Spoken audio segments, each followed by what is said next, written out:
Oxygen can actually be one of the worst things for sleep apnea. Now, it can also be helpful, obviously, like don't suffocate, don't don't misinterpret this.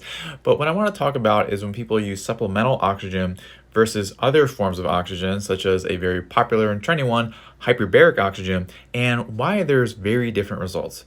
One of the fundamental things you need to get before we talk about the research is what triggers your brain to tell your diaphragm to make you breathe. It's actually carbon dioxide. The second signal is oxygen going up and down. Thus, if oxygen is the same level all the time, then you lose that signal to breathe.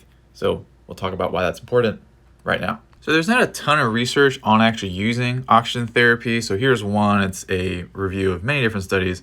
And what they found is that when you give oxygen, and when I say give oxygen, it's like they usually use like the nasal cannula, or I don't know why I had to show you that, but that's what they do. What they found is that AHI, which is the disruption in breathing, that went down, and also oxygen levels stayed higher up. But the big problem is that across the board, it increases the duration of events. So it's fewer events, but longer. And the reason for this is what I mentioned before.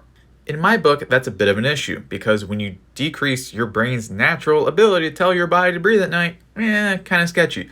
But hyperbarics could be the solution. Now, this is all complete conjecture. There's no research that I could find. Yes, I looked for like 20 minutes on hyperbarics for obstructive sleep apnea, but I think it would do better for two reasons. One, it is pulsed. The oxygen is pulsed, so you don't destroy your brain's ability to tell your body to breathe based on oxygen.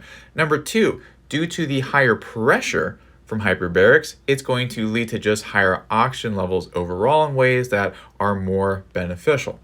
Now, overall, between the two, I would personally choose neither. You can always choose whatever the heck you want, like including to no longer watch this video, but there are way simpler ways to improve breathing oxygenation at night. And when you have that, not only do numbers look better, but having good natural sleep is always a nice thing. So you have good natural energy ways and have a very easy way to help you with that. You want to go to apneareset.com/thrive. You can check it out.